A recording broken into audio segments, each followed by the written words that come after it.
Assalamualaikum warahmatullahi wabarakatuh. Baiklah, pada video kali ini saya akan membahas mengenai pemerintahan nasional.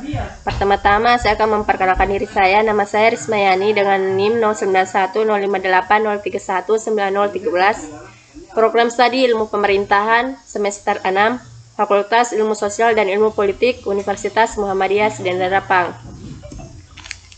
Nah, pada kali ini saya akan membahas mengenai dimensi pendekatan dalam pelayanan publik.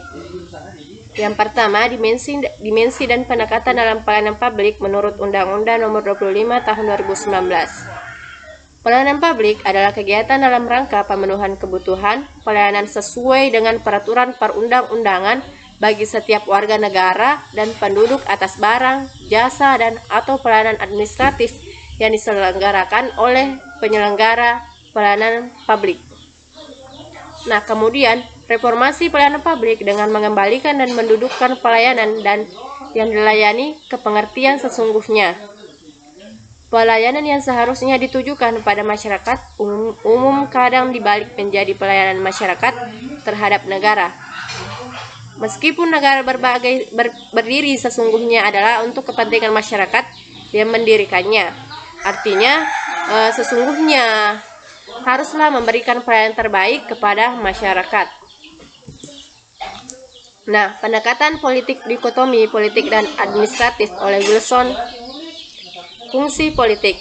Dikotomi politik dan administrasi oleh Wilson. Fungsi administratif: seorang administrator harus bebas karena administrator merupakan pelayanan publik yang harus terpisah dari hal-hal politik yang di dalamnya memiliki banyak kepentingan yang jika nanti tak diterapkan dalam pelayanan publik akan mengurangi kualitas pelayanan itu sendiri.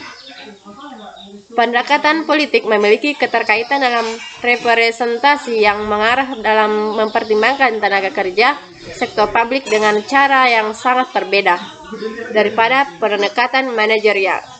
Dalam menekankan 3 faktor, pendekatan politik dalam organisasi publik menyatakan bahwa penekanan doktrin organisasi atau ortodoksi dengan penekanan pada mekanisme struktural, kurangnya pahaman dalam sistem konstitusi, perilaku institusional, dan taktik dan strategi menggunakan struktur organisasi sebagai isu politik, posisi, dan kekuasaan.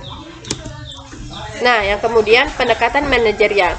Pendekatan manajerial menekankan pada kebiasaan pelaksanaan dari desain yang telah dirumuskan pada pendekatan politik baik dari segi efisien dan efektif maupun dari segi anggaran dan sasaran. Di mana pendekatan ini untuk mengelola atau manage dan mengkoordinasikan pekerjaan yang dibagi menurut prinsip spesialisasi. Pendekatan manajerial terhadap administrasi publik mengedepankan suatu pandangan individu-individu. Pendekatan manajerial menekankan suatu metode saintifik dalam pembangunan atau pengembangan pengetahuan.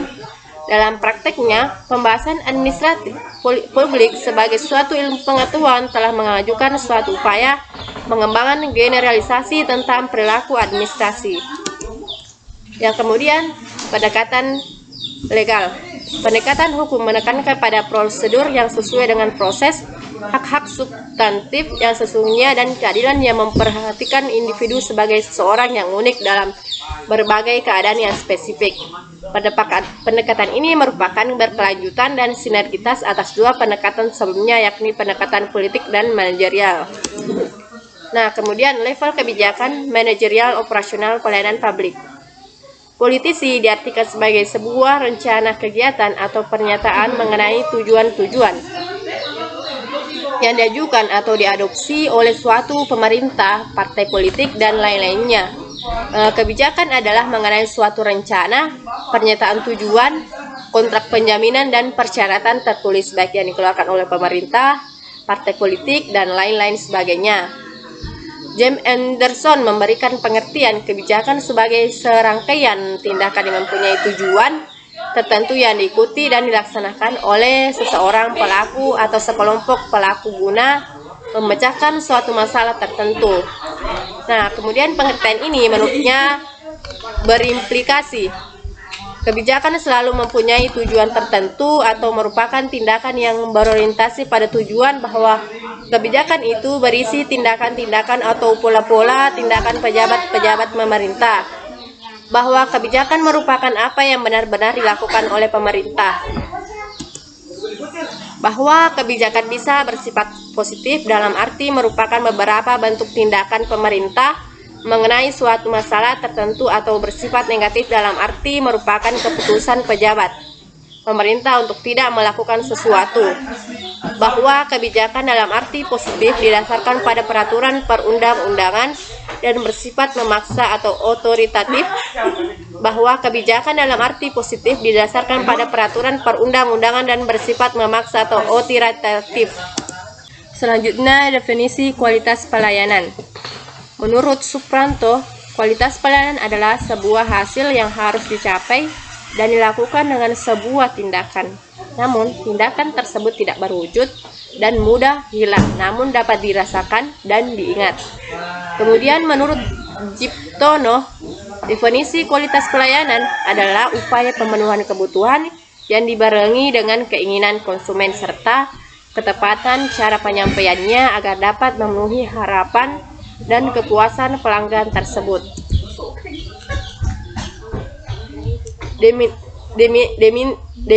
Dimensi kualitas pelayanan 13 adalah bukti konkret untuk menampilkan yang terbaik bagi pelanggan, baik dari sisi fisik, tampilan pembangunan, fasilitas, perlengkapan, teknologi pendukung, hingga penampilan karyawan. Kemudian reliability adalah kemampuan untuk memberikan pelayanan yang sesuai dengan harapan konsumen terkait kecepatan, ketepatan waktu, tidak ada kesalahan, sikap simpatik, dan lain sebagainya. Kemudian yang ketiga, responsiveness adalah tanggapan memberikan pelayanan yang cepat atau responsif, serta diiringi dengan cara menyampaikan yang jelas dan mudah dimengerti. Yang keempat, asuransi adalah jaminan yang kepastian yang diperoleh dari sikap sopan santun karyawan, komunikasi yang baik, dan pengetahuan yang dimiliki sehingga mampu menumbuhkan rasa percaya pelanggan. Yang kemudian yang terakhir, empati adalah memberikan pengertian yang tulus dan bersifat pribadi kepada pelanggan. Hal ini dilakukan untuk mengetahui keinginan konsumen serta akurat dan spesifik. Nah, kemudian bentuk dan contoh pelayanan yang berkualitas. Menurut Supriyono 2003, pelayanan publik yang berkualitas memiliki beberapa kriteria dan indikator sebagai berikut. Yang pertama, tetap dan relevan. Yang kedua, tersedia dan terjangkau. Yang ketiga, dapat menjamin rasa keadilan. Yang keempat, dapat diterima. Dan yang kelima, ekonomis dan efisien. Dan yang terakhir, efektif. Nah, bentuk dan contoh layanan publik. Pelayanan administratif contohnya itu KTP, akta kelahiran, akta nikah, sertifikat kematian, SIM, STNK, izin pembangunan atau IMB, paspor, sertifikat kepemilikan atau kontrol tanah, dan lain-lain sebagainya. Kemudian pelayanan barang, contohnya itu pasokan listrik, jaringan telepon, air bersih, dan sejenisnya. Kemudian pelayanan jasa, contohnya pendidikan, perawatan kesehatan, transportasi, layanan pos, dan lain sebagainya. Dan kemudian pelayanan regulatif, contohnya bahwa semua orang berhak untuk mendapatkan bantuan hukum atau pengacara dalam kasus hukum yang menjeratnya. Dan itulah yang sempat saya sampaikan, lebih dan kurangnya mohon dimaafkan. Bila bisa bilhaq, fasabil khairat. Assalamualaikum warahmatullahi wabarakatuh.